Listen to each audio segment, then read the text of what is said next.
Bienvenido a este rollo de Compartiendo Cine, un proyecto de cine entre compas.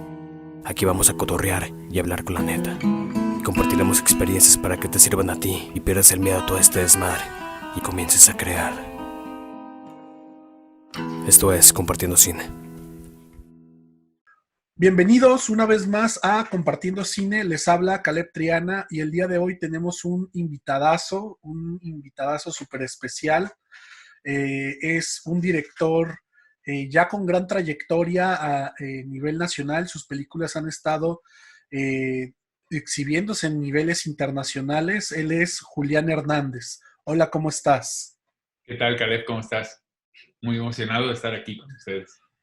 Ah, qué bueno. Estamos nosotros muchísimo más emocionados de tenerte aquí. Gracias. Bueno, como ya mencioné, tienes una gran trayectoria en el cine. Creo que tienes cerca de 30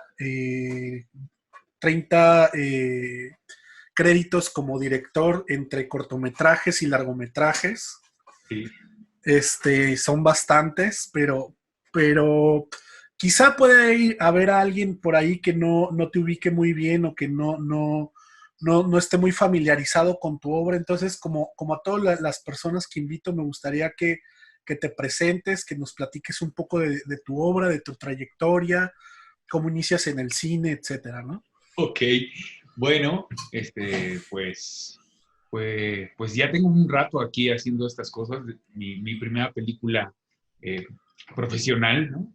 Por decirlo de alguna forma, la empecé a filmar en el año 1998, pero ya tenía una película anterior que es un mediometraje 55, 56 minutos más o menos, que es mi película de tesis de la Escuela de Cine, del CUEC, en ese momento CUEC, hoy ENAC. Y bueno, estoy haciendo películas así desde el 98 con una película que se llama Mil nubes de paz cerca en el cielo, amor, jamás acabarás de ser amor, y que pude terminar en el año 2002 y que se estrenó en el Festival de Berlín. A partir de ese momento, pues he tenido la oportunidad de realizar otras 5 películas de largometraje, algunas de muy largometraje, y varios cortos, sí, muchísimos cortos entre las películas de largometraje intento siempre como darme la oportunidad de filmar alguna otra cosa. En la mayoría de los casos siempre es un cortometraje. He hecho documental y he hecho ficción. Y pues bueno, ya tengo, que serán 25 años haciendo películas, ¿no? Ya un buen rato. Sí. Eh, ¿Qué te, pues bueno, mencionas que estudiaste en el CUEC, ahora en AC, y la pregunta siguiente vendría a ser un poco eso. ¿Cómo llegas a estudiar la escuela de cine y qué te motiva o cuáles son los factores que te hacen decidir para saber que quieres dedicarte al cine, ¿no? Ya. Pues es muy curioso porque en realidad yo no tenía en mente el cine como como una profesión, digamos. Era algo que me gustaba mucho y que había visto mucho cine en especial cine mexicano de lo que se conoce como época de oro, es decir, los años 40 y 50, pero había visto mucho más, había visto en mis años de prepa y de bachillerato, como le dicen, mucho cine mexicano de los años 80, pero bueno, como mencionaba, no era algo que yo tuviera en mente como una profesión. Lo que yo realmente quería estudiar desde muy pequeño era música que se conoce en la carrera como cantante de ópera y concierto. Era verdaderamente mi interés desde que era muy pequeño. Siempre me gustó cantar y algunas personas pensaban que tenía yo como facilidad para eso. Entonces fui a preguntar, a pedir informes a la Escuela Nacional de Música y lo he de haber preguntado de alguna manera equivocada porque me dijeron que ya estaba yo muy grande. Quizás pregunté música así muy general y no especifiqué que quería ser cantante porque los 17, 18 años que tenía yo entonces, pues son para el asunto de la voz, pues como una época ideal, ¿no? Pero me dijeron que ya estaba muy grande y entonces yo muy decepcionado me fui de ese lugar y pensé en qué sería lo siguiente que más me gustaba. En los últimos años del CCH Sur, donde estudié, el maestro de estética me había mandado a una escuela que estaba por la Colonia del Valle, que se llamaba el CUEC, a investigar sobre Felipe Casals para hacer un trabajo sobre su trilogía conocida como de Alarma, que son Las Poquianchis, El Apando y Canoa. Y así fue como conocí el CUEC. Entonces, en ese momento, lo que sucedió después de esta frustración por no poder estudiar o porque me dijeran que ya estaba yo muy grande para estudiar música, fue ir y hacer el examen para el CUEC.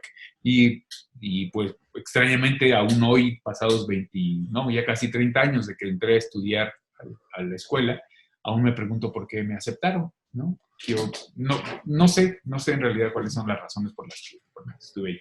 Pero esas fueron las razones por las que llegué a estudiar cine. El cine siempre fue muy importante para mí.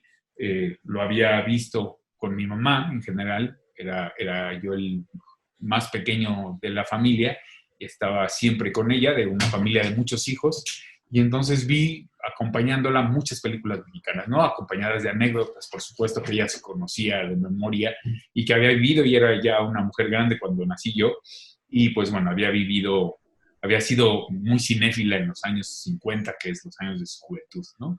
Y así fue como llegué, como por error ahí a estudiar cine en realidad, ¿no? No era algo que me hubiera propuesto desde pequeño, así no lo tenía fijo y no jugué con camaritas y no imaginé hacer películas cuando era pequeño como muchos otros, ¿no?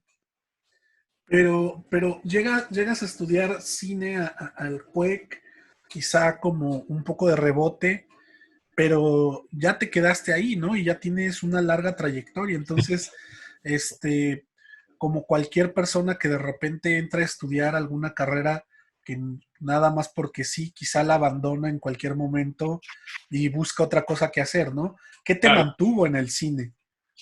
Pues me mantuvo que descubrí que además del placer que me daba ver películas, o sea, yo siempre, desde entonces, desde que era muy pequeño, veía 2 o 3 películas al día, ¿no? En los mejores momentos de los años del CUEC llegué a ver 5 o 6 películas al día, o sea, verdaderamente veía películas todo el tiempo, ¿no? Entonces, además de esa cinefilia, lo que sucedió es que descubrí como las herramientas y como el lenguaje cinematográfico y me subyugó, ¿no?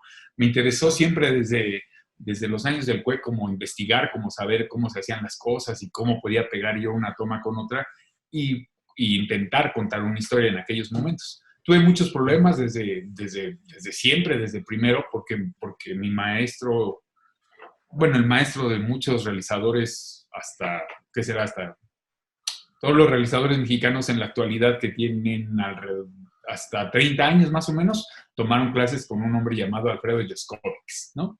Era el maestro de realización de todas las escuelas, ¿no? Y el que se esforzó por crear como un método de enseñanza sobre la realización y que, bueno, tenía unas ideas muy claras, muy precisas y muy de hierro sobre cómo tendría que ser la gramática cinematográfica, ¿no? Entonces con él tuve siempre muchos problemas. No le gustaba nada de lo que yo hacía, me decía cosas increíbles que hoy serían causantes de que lo sacaran de la UNAM, pero bueno, no solo a mí, a mucha otra gente, ¿no? Pero bueno, me gustaba y descubrí como el asunto de cómo poner la cámara, que siempre ha sido lo más importante para mí, ponerla y cómo construir lo que sucedía en el interior, ¿no? Y desde entonces, desde ese momento, ¿qué será? Mi segundo corto, que empecé a hacer cosas extrañas, ¿no?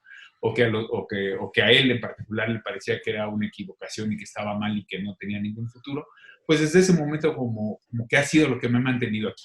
Ahora, hoy ya en la actualidad, acabo de filmar un corto hace 2 días, siempre es muy emocionante, o sea, siempre tener la posibilidad para mí de tener una cámara y decidir dónde ponerla y qué hacer con los elementos que tengo frente a ella, detrás y a los lados, siempre ha sido lo más importante, ¿no? Creo que eso fue verdaderamente lo que hizo que me quedara ahí, como la necesidad, en principio con las primeras películas, como de hablar de cosas que me interesaban, que hablo de las películas que fueron en algún momento etiquetadas, pero no lo niego, que hablaban sobre diversidad sexual, lo que hoy se conoce como diversidad sexual, y que en ese momento eran películas gays, ¿no? Eso en ese momento tenía como una necesidad particular de hablar sobre esas cosas, hasta rabioso más o menos, y aunque paralelamente hablaba o tocaba otros temas que me interesaban, ¿no? Variados. Pero eso fue, y eso es lo que me mantiene todavía hoy aquí queriendo e intentando hacer películas, ¿no? ¿Y te consideras, en cuanto al, dentro del ámbito del cine mexicano, como una especie de pionero en ese tipo de temas de la Claro. diversidad sexual? Digo, porque ahorita creo que ya hay un colectivo bastante grande de gente que se dedica a hacer este tipo y visibilizar este tipo de cosas, pero en aquel tiempo, por ahí 90, 2000, 2003, cuando estabas haciendo estas películas, no era tan común, ¿no? No, no era en absoluto común. Pero ahí sí debo reconocer que la escuela, que el CUEC nunca tuvo ningún tipo de problema con la temática de los cortos, ¿no? Y hay muchos cortometrajes que todavía hoy están girando por ahí como en muestras y como en festivales, producidos en el CUEC por estudiantes de los CUEC de la década de los 80 y de los 90, que ya por entonces eran bastante abiertos y tocaban el tema de manera muy clara, ¿no? No me siento para nada ningún pionero ni nada por el estilo, porque antes de mí está Jaime Humberto Hermosillo y están Arturo Ripsen, que tocaron el tema con bastante responsabilidad. Lo que creo, en lo que creo que hay una diferencia entre lo que yo empecé a hacer junto con Roberto Fiesco y los realizadores anteriores, es que dejó de ser desde un punto de vista de culpa, ¿no? Los personajes dejaron de tener culpa y flagelarse y tener destinos fatales por ser homosexuales, ¿no? Por el mero hecho de ser homosexuales, sino que sus problemas tenían que ver con otras razones, ¿no? En el caso particular de mis películas, tenían que ver su desgracia o su desdicha, tenía que ver con la imposibilidad de establecer relaciones amorosas, ¿no? Ahora los realizadores más jóvenes, algunos de ellos, el otro día uno Iván Lowenberg, que tiene un corto que estuvo nominado para el Ariel, le dije yo, ay, quiero que ganes el Ariel para que me lo dediques. Yo lo decía de broma, ¿no? Pero él me dijo una cosa muy bonita, que era algo así como, pues estaría bien que lo gane, pero si no, de cualquier forma tendría que decir que esto es gracias a ti, porque tú abriste como el camino para que todos nosotros ahora estemos haciendo esas cosas, ¿no?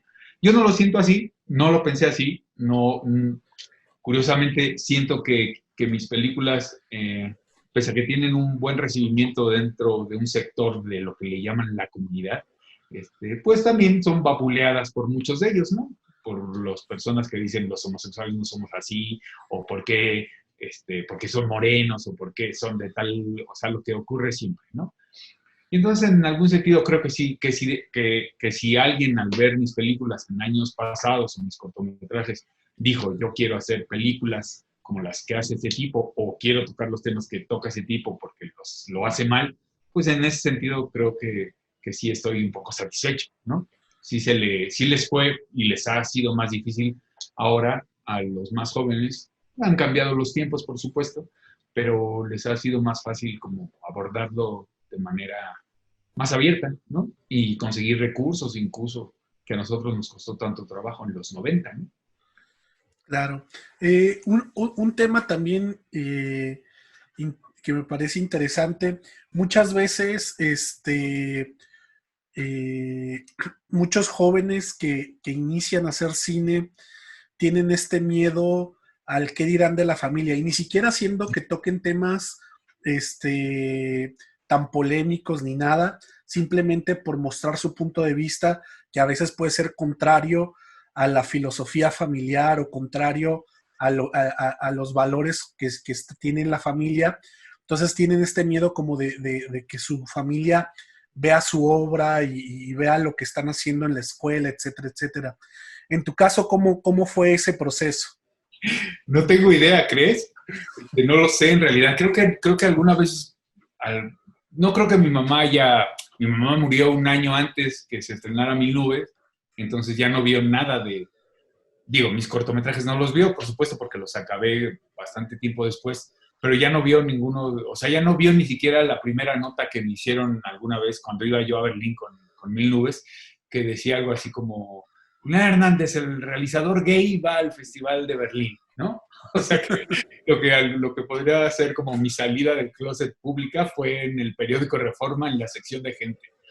Y, y bueno, pues ya, pues de ahí ya, digo, nunca tuve ningún conflicto con eso, ¿no?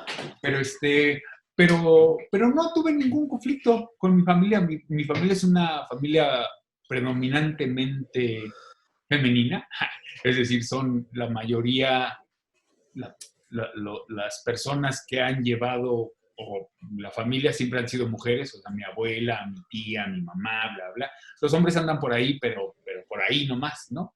Y nunca tuve nada, o sea, nunca me dijeron en absoluto nada, a veces ocurría así ya cuando iban pasando los años y veían que yo nomás no nada, pues como que alguien dijo así, hizo un comentario ahí pequeño, pero en realidad no, en realidad no tuve ningún conflicto en absoluto, ni conflicto, ni necesidad de dar explicaciones, ni nada por el estilo. Y ahora, ¿qué serán? Mis sobrinos, ¿no?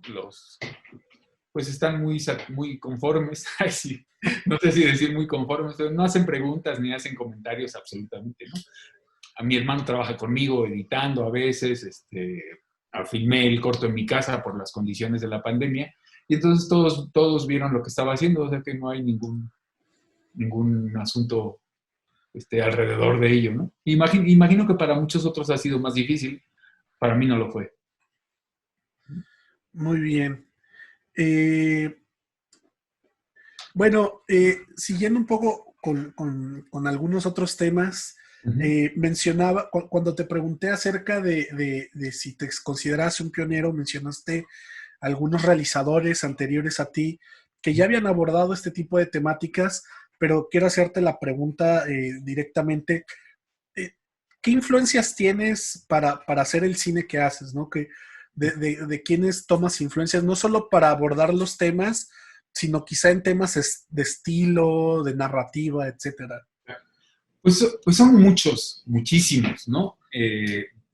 Quizás la vez que más he hablado acerca de todo eso en relación con una película ha sido ahora con La diosa del asfalto, en la que sí me interesaba de alguna manera dejar claro que había muchas cosas que estaba haciendo yo en la parte técnica y como del lenguaje cinematográfico y de lo que hay de lo que es la película, pues, que había muchas deudas, ¿no? Y que me interesaba dejarlo claro porque creo que son realizadores en particular de la década de los mediados de los 70s y de los 80s, de la época de la debacle del cine mexicano. Bueno, hubo una después a finales de los 90, pero digamos que el cine industrial popular, donde de plano se terminó, hay muchos realizadores que para mí son muy importantes y que creo que gracias a la fortuna que tuvieron de realizar películas de manera continua, ¿no? Había quien podía realizar películas, hasta 2 películas al año, pues tuvieron la oportunidad de desarrollar un oficio, cosa que para nosotros, los de ahora, es mucho más difícil, ¿no? Yo hago una película cada 2 o 3 años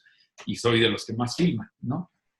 Entonces es muy difícil como lograr, digo, finalmente esto es una cuestión de estudio de oficio y de poner en práctica y de ejercitarse y lograr así, probar cosas y entonces llegar a una conclusión de qué es el lenguaje.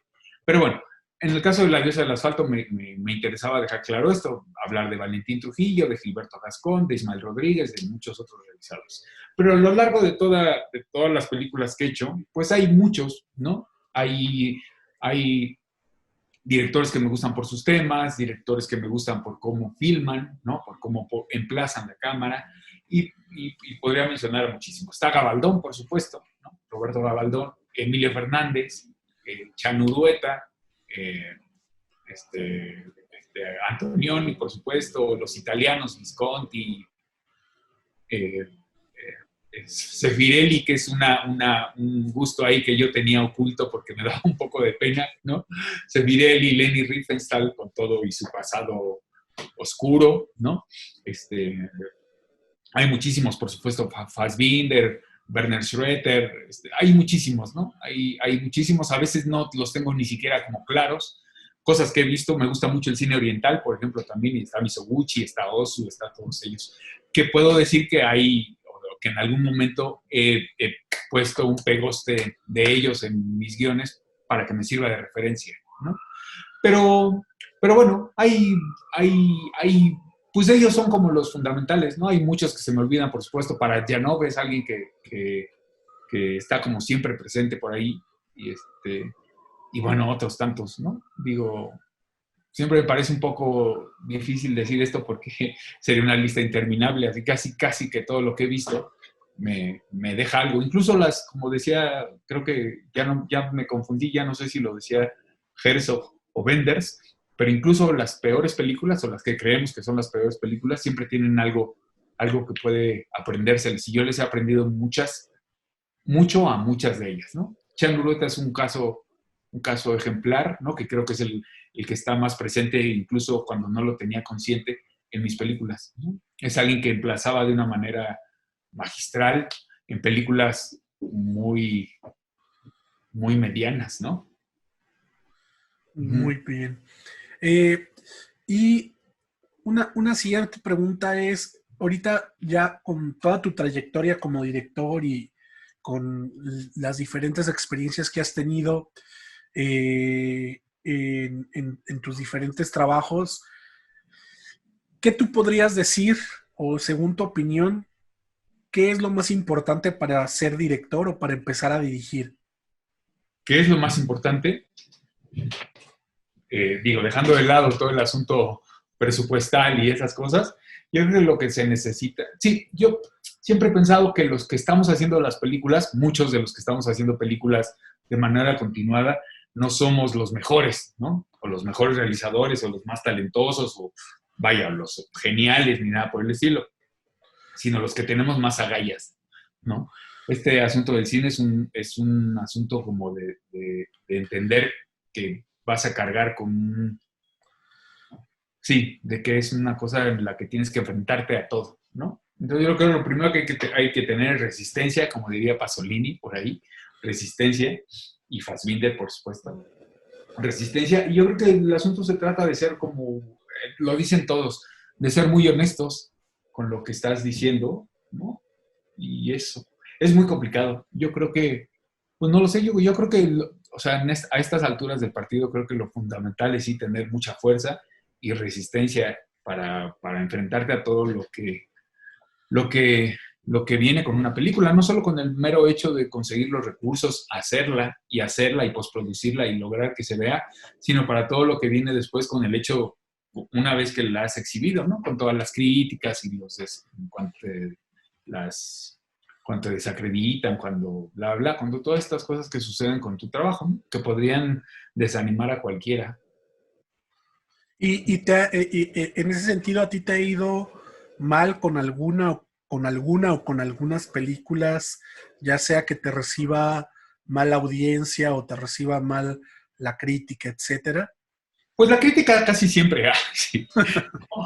Es muy diverso. Yo creo que va y está muy equilibrado el porcentaje entre la gente que detesta mis películas y la gente que las valora, ¿no? Creo que lo mejor de las películas que he hecho y todo lo que he hecho es que no hay ahí alguien que diga, ay, sí, había una película de un tal, ay, aburridísima, ¿no?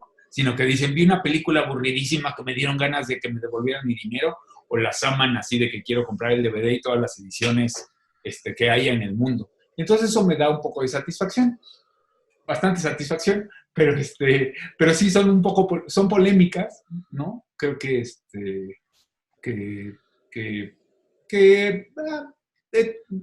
que tengo la fortaleza suficiente como para resistir los embates y las embestidas, ¿no?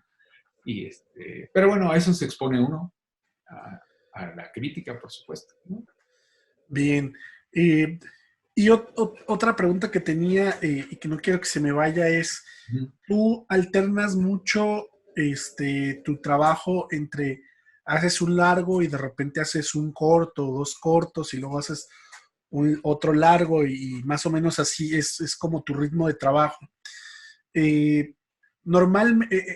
Normalmente, sobre todo para quienes todavía no han iniciado a hacer largometrajes, que están haciendo cortos, siempre se tiene esta idea como de logras hacer un largo y vas a hacer puros largos de ahí en adelante, ¿no? Sí, sí, sí. ¿Cómo es esto que vas alternando tu trabajo entre cortos y largos?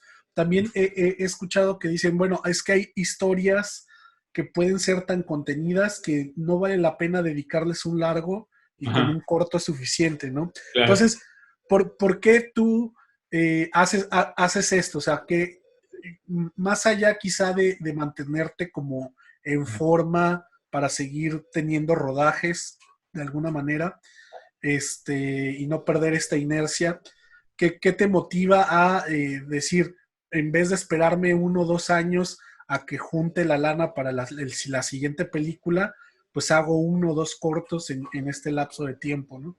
Claro. Bueno, fundamentalmente es que no puedo parar, ¿no? O sea, que tengo una necesidad como de hacer cosas como permanente, o sea, como que siempre se me están ocurriendo cosas que hacer y ya a estas alturas tengo como mucha conciencia y sobre todo con las cosas que están pasando en este país, de que puede ser más sencillo pensar en una historia corta, pequeña y concisa para hacer un cortometraje que pensar en un proyecto que se va a alargar durante años y años y años intentando realizarse y que voy a dedicarle 5 años por lo menos para lograr levantarlo, ¿no? Digo, se los dedico de cualquier forma, pero mientras hago eso, prefiero tener también como la oportunidad de seguir trabajando y de probar cosas. Para los cortometrajes, para mí no son como... Hay mucha gente también entre lo que comentabas acerca del cortometraje que piensa que el cortometraje es un camino para llegar al largo, ¿no? Como que voy a hacer mi corto y entonces ese corto lo voy a mostrar y eso va a demostrarle a los demás que puedo hacer, que tengo la capacidad para hacer largos. Y una vez que hacen el largo ya jamás vuelven a hacer cortometrajes. A mí, con lo particulares que puedan resultar mis películas o lo libres o lo experimentales, como alguien mencionó acerca de La diosa del asfalto, hay muchos elementos que hacen que uno tenga que contenerse en el momento de realizar un largo, ¿no? Tienes que pensar en la duración, tienes que pensar que idealmente quieres que el público la vea y le guste y se pase un momento y vaya al cine y pague su boleto. Y entonces eso hace que tengas como una conciencia no que te limite, sino que hace que te controles, pues, ¿no? O sea, que no hagas todo lo que tienes pensado porque hay elementos que sabes que van a provocar una reacción quizás que no desees en el largometraje y que eso hará que su camino sea difícil. Como el caso de la duración, por ejemplo. Yo tengo una película que se llama Rabioso, que dura 3 horas 20, ¿no? Y que bueno, yo en su momento dije, ya 3 veces en Berlín, pues ya tengo, o sea, voy a hacer lo que yo quiera, no sé qué. Y dije, pues dura 3 horas 20, pues hagámosla de 3 horas 20, ¿no? Cuando ahora pienso que quizás debí pensar más en beneficio de la película, o sea, cosas que piensa uno después. Pero bueno, la duración es una de esas cosas. Pero lo que para mí significa el corto también es como un espacio como de libertad, en el cual puedes probar muchas cosas que el largometraje ya no te permite. Contrario a lo que muchos piensan y que fue algo que sucedió cuando empezaron a haber apoyos para el corto, que se empezaron a estandarizar y que ya todos los cortos debían tener estos 3 actos y ciertas características que pedía el instituto, en el caso del IMCINE o los diferentes apoyos que se brindaban, que los cortos empezaron a dejar de tener como personalidad y todos se parecían. Para mí el cortometraje es un espacio de libertad total y absoluta en el que puedo probar cosas, puedo probar actores, puedo probar o ensayar ciertas formas de construir que no me atrevería quizás en un largo de primera instancia, pero que en los cortometrajes me doy la oportunidad de hacer. Y entonces en ese sentido para mí funcionan así los cortos, ¿no? Sí creo sobre todo que es eso, que es como un espacio de libertad absoluta, ¿no? En el caso de mis cortos, los pago yo, ¿no? Los pagamos Roberto y Mil Nubes, nosotros, y entonces en ese sentido pues no hay que responderle a nadie, salvo al hecho de que sí quieres que se vean en algún momento y que a veces es difícil que salgan los cortos. Ok. Si es difícil que salgan los largos, es más difícil que salgan los cortos. No, sí, por supuesto. Bueno, vamos, me gustaría pasar a un siguiente tema, un poco siguiendo sobre tu obra y todo eso. Tuve la oportunidad de ver tu película más reciente, La diosa del asfalto, en el Festival de Morelia. Y me gustaría hablar un poco de la película y que nos platicaras un poco del proceso de esta película y pues empezar preguntándote ¿qué era para ti lo importante que querías contar con esta película, ¿no? ¿Qué era lo que querías mostrar y representar a través de la película? Claro. Pues lo más importante, yo creo que he trabajado recientemente con guiones en los que no he participado yo como escritor, ¿no? Por supuesto que uno participa pidiendo cosas o solicitando o sugiriendo cambios a la historia que trabajan los guionistas, ¿no? En este caso, las dos últimas películas han sido escritas por mujeres, ¿no? Eso creo que es un asunto importante. Y en ese sentido, pues creo que lo más importante y lo que yo podía hacer era, bueno, en el caso de La diosa del asfalto era un guión que ya existía, ¿no? O sea, que llegó a mí ya terminado o ya con una versión definitiva, a la cual le hicimos unos cambios después, mínimos cambios, pero que en realidad refleja la visión de Inés Morales y de Susana Quirós, ¿no? Dos mujeres que llevaban muchos años trabajando en la película y que tenían unas ideas muy claras acerca de lo que querían contar, ¿no? Y querían hablar de la solidaridad femenina, de un momento particular en la vida de ellas, en las que en la Ciudad de México había un grupo de bandas, ¿no? De asociaciones de mujeres, de pandillas, pues, que se enfrentaban a un universo hostil, ¿no? A una ciudad, a un medio social hostil en el cual los hombres, como hasta ahora, pues los hombres y la sociedad toda, pues se manifestaba de manera desagradable y opresiva hacia ellas, ¿no? Y en ese sentido, lo que yo tenía que hacer era respetar eso y me identifiqué con eso, por supuesto, y lo que quería era contarlo de la manera más fiel posible a los anhelos que tenían ellas como guionistas, ¿no? Eso es lo que quería yo contar con La diosa del asfalto. Un grupo de mujeres, a inicio de los años 80, amistad, solidaridad, sororidad, como le dicen ahora, y eso, ¿no? Cómo se enfrentan esas mujeres siempre conscientes de que quieren seguir siendo mujeres, no mujeres que de pronto asumen papeles masculinos o heteronormados, digamos, sino que siempre son mujeres enfrentándose al medio hostil, ¿no? Eso es lo más importante, creo, de la película. Perfecto. Y sin poner en tela de duda todo esto ni nada por el estilo, pero para mí algo muy impactante de la película, fuera de muchas escenas y muchas cosas que suceden, fue el mismo principio. O sea, en la película,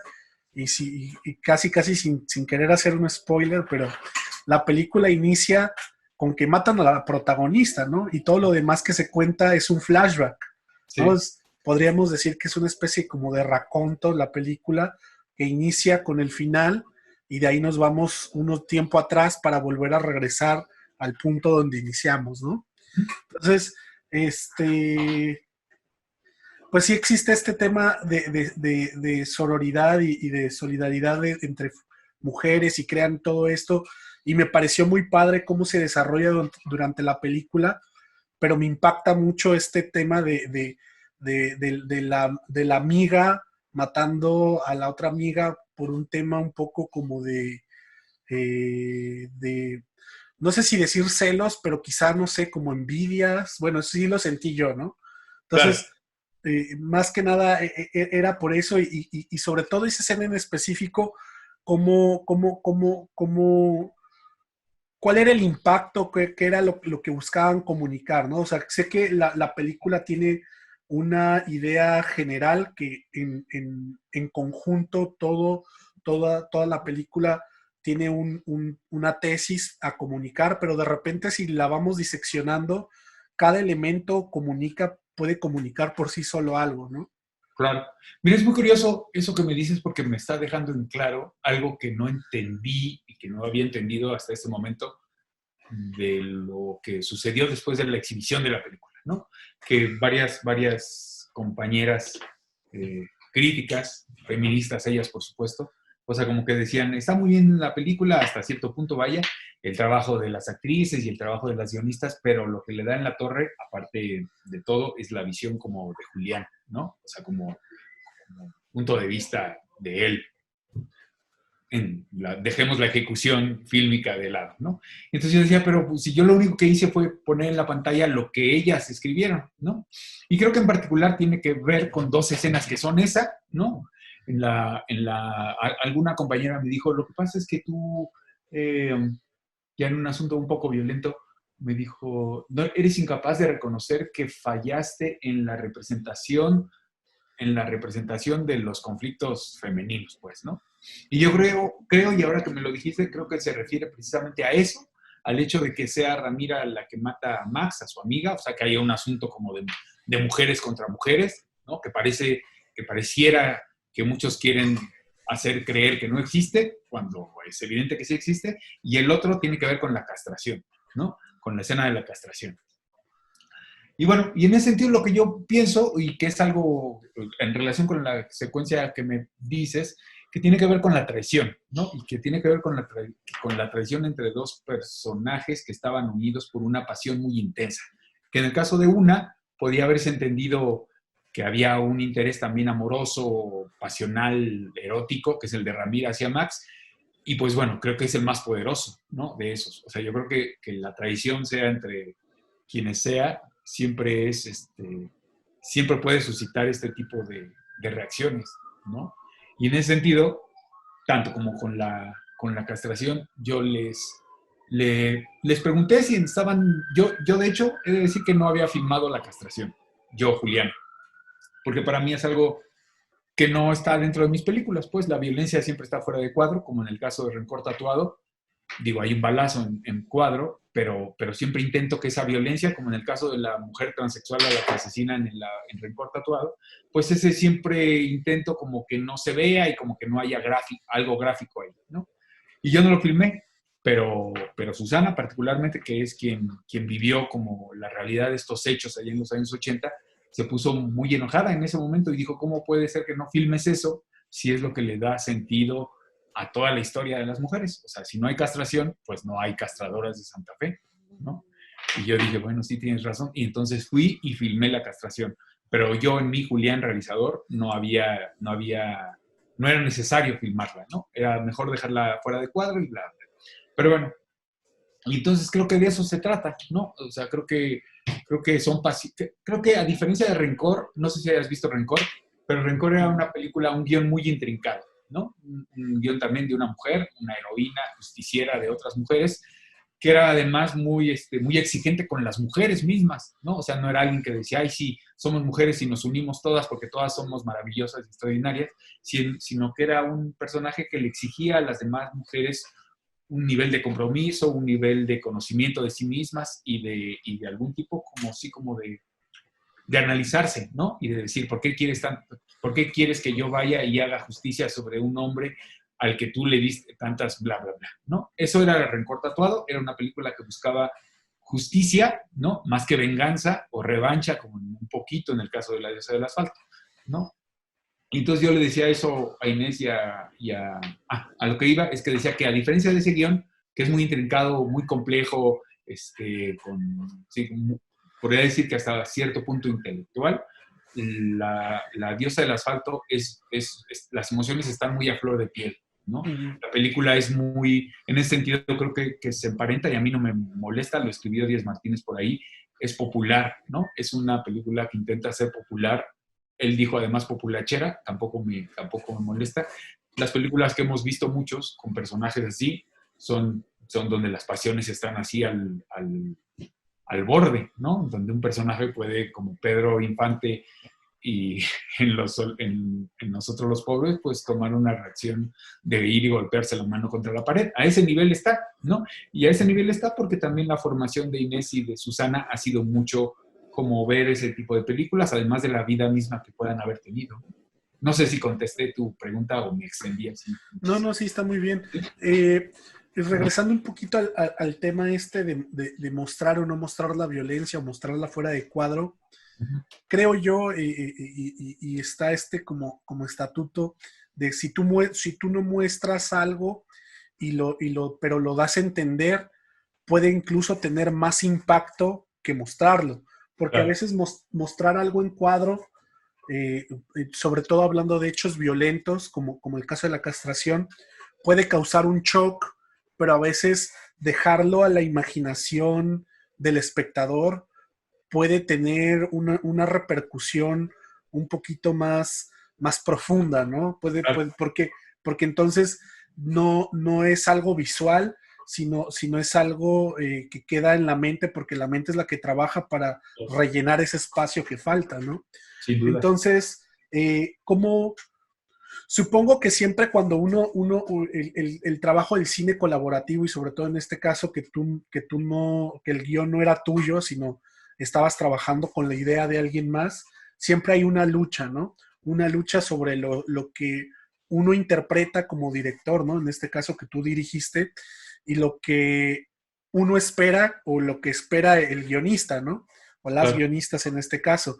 Entonces, en ese caso, que fue que fue ese tema de la castración, ¿cómo fue esa lucha? O sea, no tanto de lucha, hablo en términos violentos, sino en términos de posiciones, ¿no?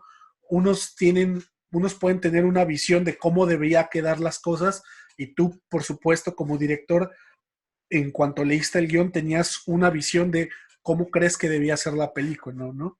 Entonces, en el resultado final, o lo que se mostró en Morelia como ya casi la película ya terminada, ¿qué tanto tuviste que ceder y qué tanto está de tu visión ahí, ¿no?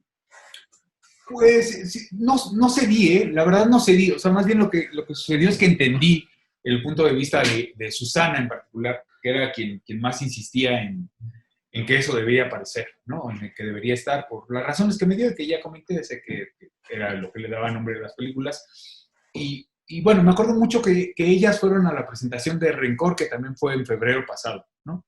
Y entonces Susana fue una de las primeras que comentó y dijo, sí, dijo algo así muy violento, como eso es lo que tenemos que hacer, ir y cortarles el no sé qué a los hombres, ¿no? Bla, bla, bla. Y entonces yo en ese momento todavía no había filmado esta última parte, o ya la había filmado, pero lo entendí, ¿no? Y dije, bueno, claro, sí, ella tiene un punto de vista mucho más radical. Ella dijo varias cosas muy interesantes estando en Morelia. Ellas fueron al festival, para mí era muy importante que estuvieran ahí, y dijo muchas cosas muy interesantes acerca del punto de vista de ella como una mujer que en los 80 fue muy de armas tomar, digamos, no en comparación, sino su punto de vista acerca de todos los movimientos feministas de la actualidad, ¿no? Es muy interesante. Pero vaya, lo que me preguntabas, no estuvimos nunca en desacuerdo, ¿no? No tuve que transigir, ni ellas tampoco. O sea, más bien, como tenemos un punto de partida común, por ahí había también ayer alguien, no sé si me sigues en Twitter o algo por el estilo, que escribía acerca de la película, ¿no? Y decía, mi papá vivió por ahí en los años 80 y en Jalalpa, no sé qué, y creo que tengo información como para decir que todo lo que está en la película está mal, ¿no? La gente dice eso con mucha frecuencia. Pero el punto en común que tenemos Susana, Inés y yo es que, además de que tenemos más o menos la misma edad, sobre todo Inés y yo, vivimos también en zonas así. Yo viví enfrente de donde se desarrollaron los hechos, algunos años después, por supuesto, muy pocos, y vivía y veía, ¿no? Y mi hermano fue miembro de varias pandillas y cosas por el estilo. Y entonces tampoco, como decía, yo recorría todo Jalalpa y los basureros para llegar al CCH donde estudiaba, ¿no? Antes de salir de ahí, porque sí, la verdad es que salí huyendo en cuanto pude, ¿no? Pero lo conozco. Entonces, en ese sentido, pues todo lo que ellas ponían en el guión para mí no era nada sorpresivo, ¿no? Y no era tampoco que lo hubiera visto yo en las películas, cosa que también había hecho, pero digamos que tenía un conocimiento de primera mano. Y eso hizo que fuera muy sencillo trabajar, ¿no?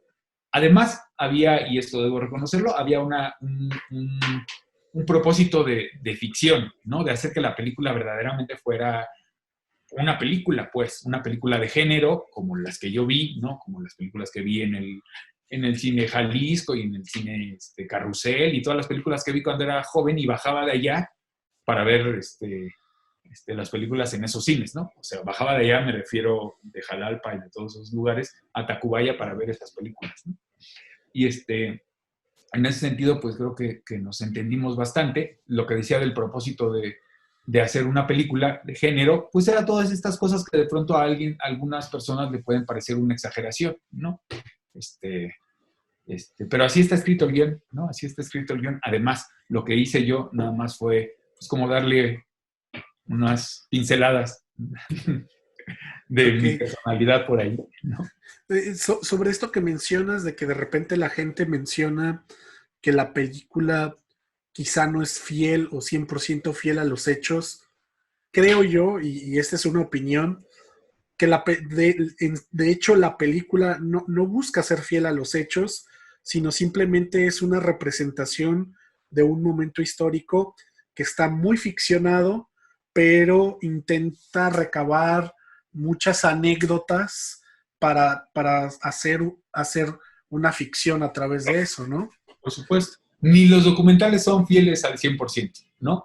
Porque hay un tipo que pone la cámara y que decide qué ve y alguien que la edita y bla, bla. Everardo González, que es un buen amigo mío, ¿no? Que tenemos más o menos el mismo tiempo dedicándonos a esto, dice que construye sus películas documentales como ficciones, ¿no? En el proceso de edición, las películas se construyen como ficciones.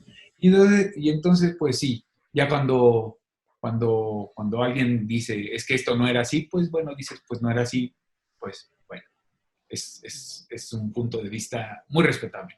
Pero sí, no intenta ser un lugar donde llegamos, pusimos la cámara y que las cosas sucedan. Por supuesto que no, ¿no?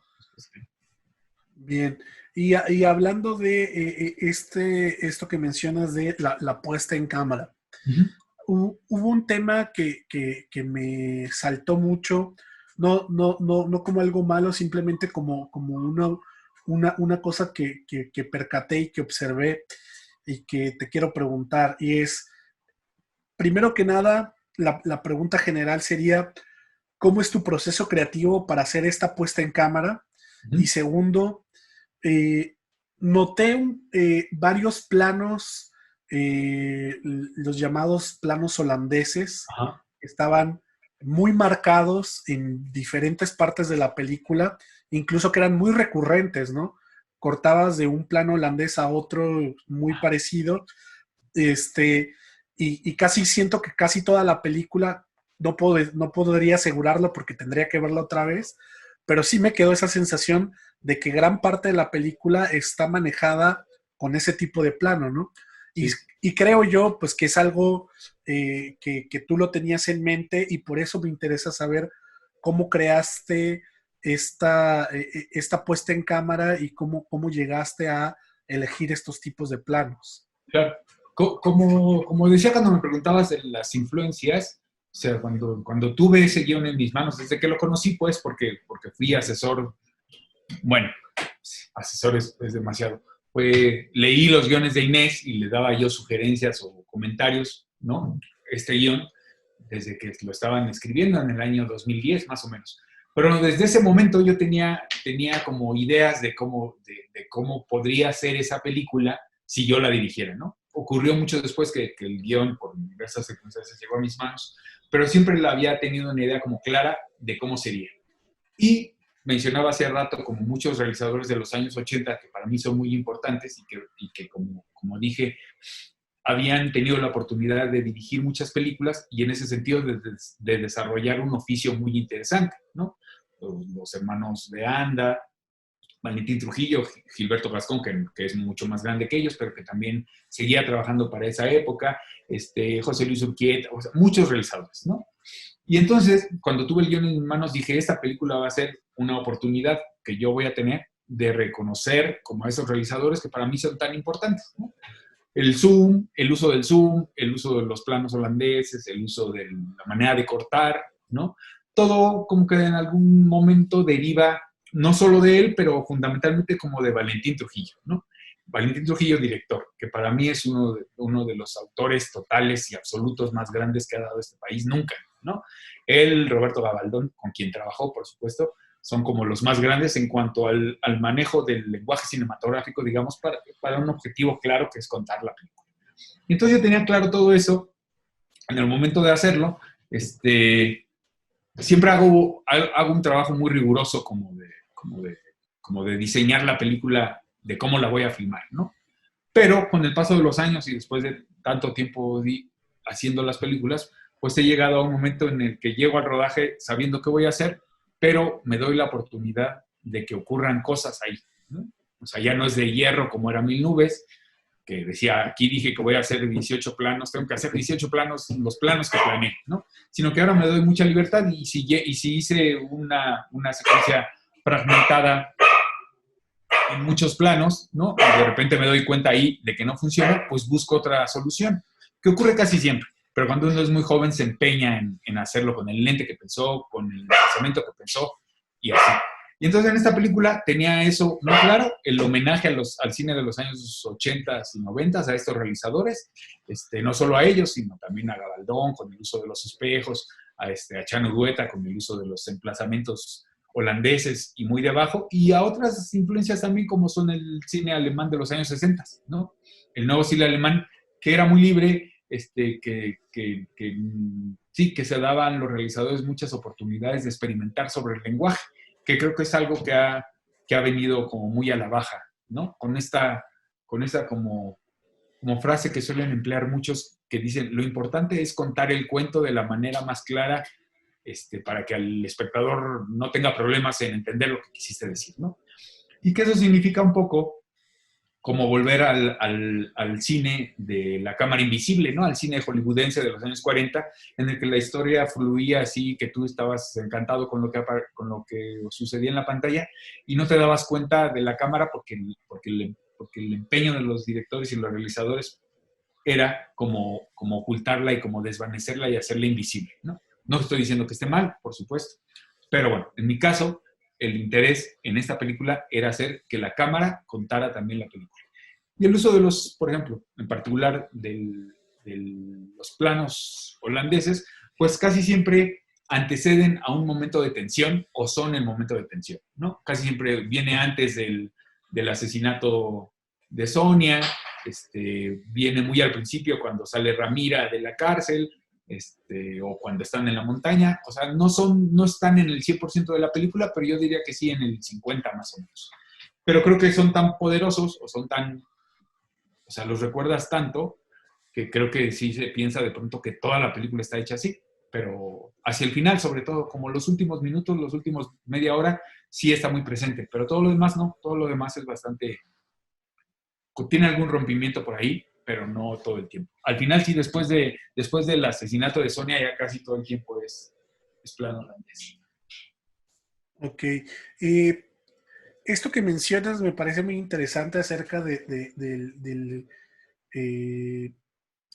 esta contrapropuesta que tienes al método hollywoodense de la cámara invisible, donde tú quieres presentar la cámara como parte fundamental de la narrativa de la historia, ¿no? Que se sienta que está ahí, que está presente, e incluso que podría ser hasta un personaje más dentro de la historia, ¿no?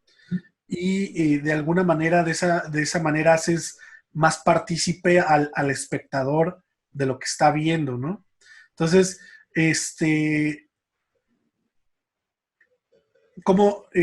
la pregunta es, si hubieras tomado la opción más común, digamos, que es contar la historia bien de principio a fin, pero que no se sienta la cámara, que solamente hacer la representación de las cosas, ¿crees que habría perdido mucho de la visión que tienes o de lo que creías que era impactante de la historia? ¿Crees que ese punto que tú le diste a la historia en representarla con esta puesta en cámara le dio algo particular? Sin duda, yo creo que sí, es que es cierto, para mí la cámara es otro participante en la historia. O sea, la cámara dice mucho, ¿no? La cámara, pues ya lo decía Godard, no me lo voy a agenciar ni nada, sino el emplazamiento y el lugar en el que coloca uno la cámara le comunica al otro su idea del mundo, ¿no? Digo, Godard es Godard, pues, ¿no? Pero yo comparto eso, yo comparto y para mí es muy difícil siempre decidir en dónde va a ir la cámara, porque sé que es una responsabilidad, quizás la responsabilidad más grande que tiene el director, más que dirigir a los actores o más que, sí, yo creo que, y además porque es el único verdadero instrumento que es único del director, Hay unos directores que dirigen lo que ocurre allá y ahí el fotógrafo pone la cámara. En mi manera de entender el cine es el director, por supuesto con la colaboración de su fotógrafo y sus demás, los demás miembros de su equipo, construyen lo que se presenta. Pero el emplazamiento, el tamaño de cuadro, la angulación, eso es total y absoluta decisión del director. Y ahí estás diciendo algo de cómo lo piensas. Si la pones abajo, si la pones arriba, si haces un top, o incluso si la dejas fija y dejas que ocurra todo por enfrente, ¿no? Yo creo que si yo hubiera decidido, que me cuesta trabajo porque nunca lo he logrado hacer, hubiera decidido que la cámara fuera lo más invisible posible, pues por supuesto sería otra película, ¿no? Creo que carecería de un cierto nivel de fuerza que yo creo que tiene, ¿no? Porque finalmente, lo que ocurre también, creo, es que el público, los espectadores, han dejado de ver películas en las que la cámara sea un elemento fundamental. Tampoco les echo la culpa de nada, ¿no? Simplemente, pues, las películas ahora se cuentan todas con una manera muy clara, muy legible, sin mayores tropiezos, con la cámara invisible. Y entonces, de pronto, cuando llega algo que en principio hace que hagas así, porque hace, así como yo, ahora que te veo un poco inclinado, digo, ay, voy a hacerlo así para ver y para estar como él, ¿no? Pues se queda como grabado por ahí y algo comunica, ¿no? El plano circular, los planos circulares que a mí me gustan mucho y que en el caso, por ejemplo, del encuentro de Max y Ramira en la montaña, decidí que no solo fuera eso, sino que además fuera un poco más veloz, ¿no? Más vertiginoso, era para generar la idea, por supuesto, del conflicto que está a punto de explotar ahí, ¿no? No era nomás porque se me ocurrió subir un dolly a una montaña y tardarme 3 horas en que la gente llevara el equipo, ¿no? Creo que sí es definitivo, por lo menos en mi manera de entender como el cine y las películas, la cámara es un elemento fundamental, el que comunica, como te digo, además de todo lo que lleva ya el guión, las actuaciones, la música y todo eso, comunica el punto de vista del director acerca de todo lo que le rodea, ¿no? Bien. Bueno, ya para ir cerrando eso, un tema más que quizá ya no tiene tanto que ver con tu realización ni con tu obra, pero creo que sí tiene que ver con ella, pero es algo más, creo que puede afectar a todos. Es el tema y que creo que estuvo muy presente como un lema muy presente durante todo el Festival de Morelia, fue el tema de los fideicomisos, ¿no? Que se desaparecen y que ahorita como que todo está a la deriva. El gobierno dice que el dinero iba a seguir, pero pues nada nos asegura que sí siga ahí, etcétera, ¿no? Empezando con tus obras, tus largometrajes, han tenido, han podido ser financiadas a través de los estímulos y de algunos fideicomisos. Y ahora que pues ya no están presentes y que no se sabe muy bien qué es lo que va a pasar con ellos, si se va a seguir o no se va a seguir. En México, según más o menos una estadística, es que ya se producían cerca de 200 películas por año. Ahora con esta desaparición, ¿tú crees que afecte la producción de cine en México? ¿Y qué sería qué sería lo más difícil de perder? O sea, ¿qué sería lo que se perdería si se pierde este ritmo de producción en tu punto de vista? Y lo digo porque tú tienes ya bastante tiempo haciendo cine y creo que has estado en diferentes etapas del cine mexicano, desde que se hacía cine con muy poco presupuesto. Creo que igual ahorita hubo un momento donde hubo más apoyo, pero ahorita estamos otra vez estamos como repitiendo el círculo, ¿no? Estamos regresando a que se cierre totalmente el apoyo a la cultura, al cine.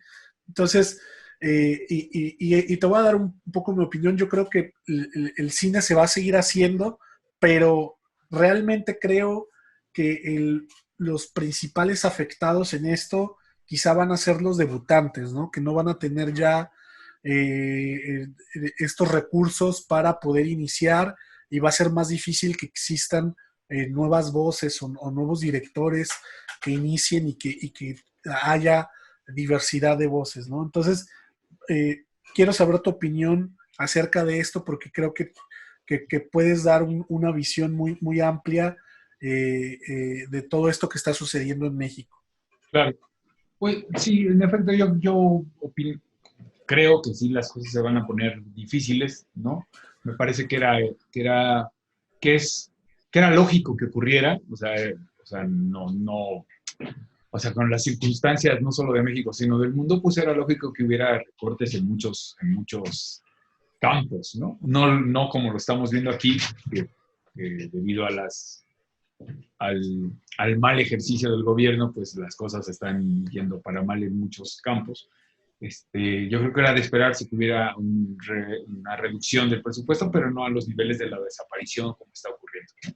Hace algún tiempo yo ponía, cuando empezaba todo este asunto, y yo tenía muy claro que todo eso iba como a desaparecer, ¿no? O sea, nunca creí que todos los asuntos que se daban y las reuniones y las mesas y todas esas serie de cosas o las reuniones con Mario Delgado y que no sé qué, tuvieran ningún fin práctico. La verdad, siempre pensé que estaban como viéndonos la cara. Nunca tomé parte, puse mi firma en varias cosas, pero nunca tomé parte activa, digámoslo, porque sabía que era ya como una decisión tomada desde siempre.